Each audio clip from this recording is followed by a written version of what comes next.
Let's move on to the next question. So question is we have to write a code to basically print the count of each character in a string. We have to count each character in a string and print it. So let's see how to do it. So here I have created a basic input string which contains hello world. So we have to count each character, how many times it is appearing in the string, and print that in the response. So just think in Java 7 way, what we used to do. It's a simple thing. We used to create something like map of maybe character, and we used to have some kind of a count here. So we used to start iterating over the input, take every character, and we used to check whether it is present in the map. If so, we used to increment the count. If not, we used to add and add the count as 1. So that's what normally in Java 7 world we used to do. So in Java 8 world, what we can do? So one is like we have to convert the string to character array, right? So it's like this input dot to char array, and we have to run stream on it. But the problem is if I see stream, right?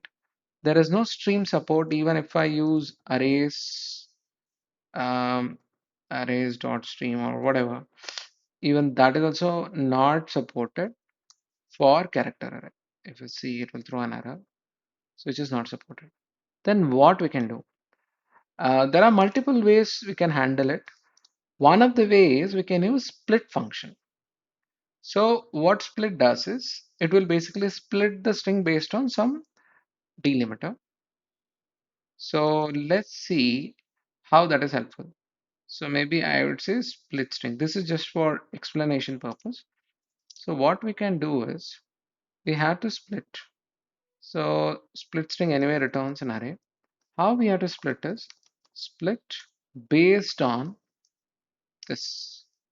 So maybe I'll just show you the output. After that, it will make sense what I was trying to do.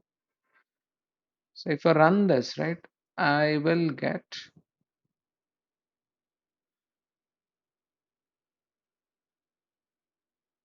so let's try to run this. Maybe I'll take a for each loop, split, or maybe I'll say split string. Um, I'll just say split str. This is a split string. So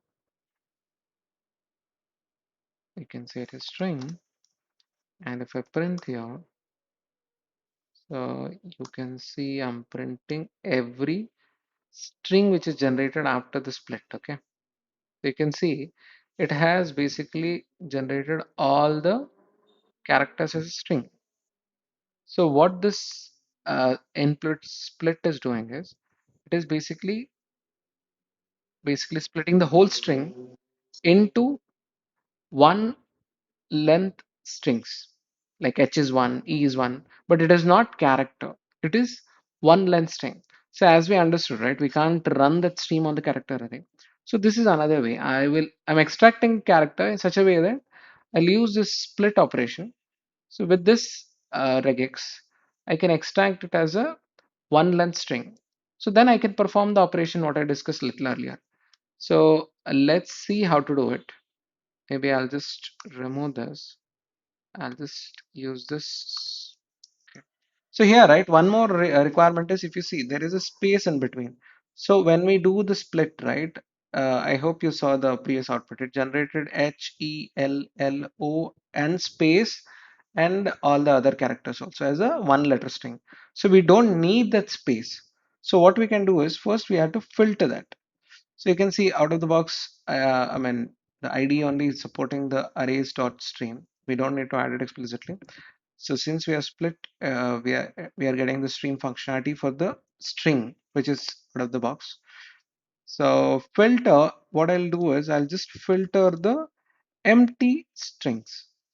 So let me just do this. I'm interested in non-empty strings.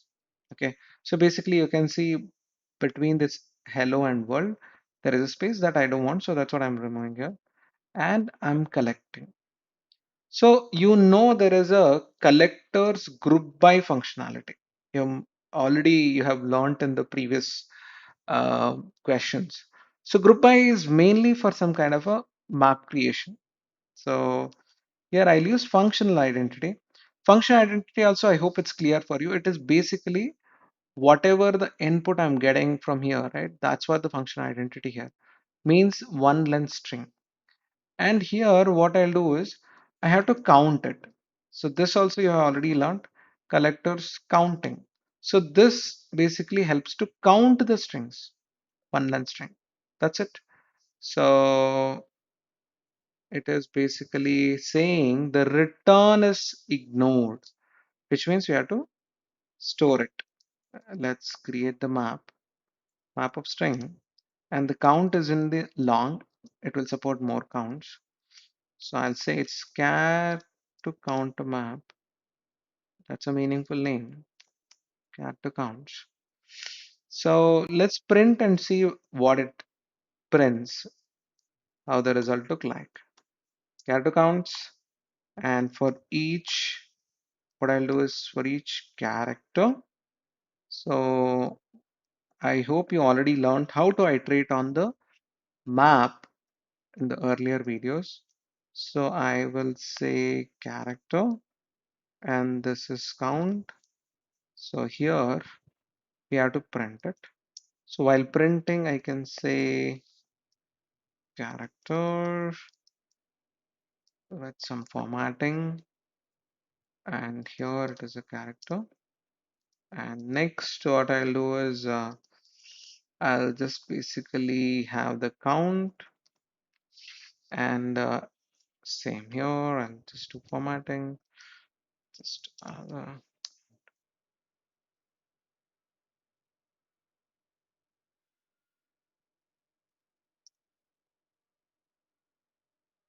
let's run and check the output. You can see it has counted all the characters H, E, L, O, W, R, D, because it will not print all the characters because some characters are repeated. So you can see that here. I hope it's clear. So what we did is we basically split the string into one length string. After that, we filtered the blank characters. After that, we filtered the blank spaces or blank strings. And after that, we just group by and print the result. I hope it's clear to you like how to do it. There are even other ways to do the same thing, but I don't want to confuse you guys. This is a very simple way. So we first took a string, use the split operation. After that, we convert to map.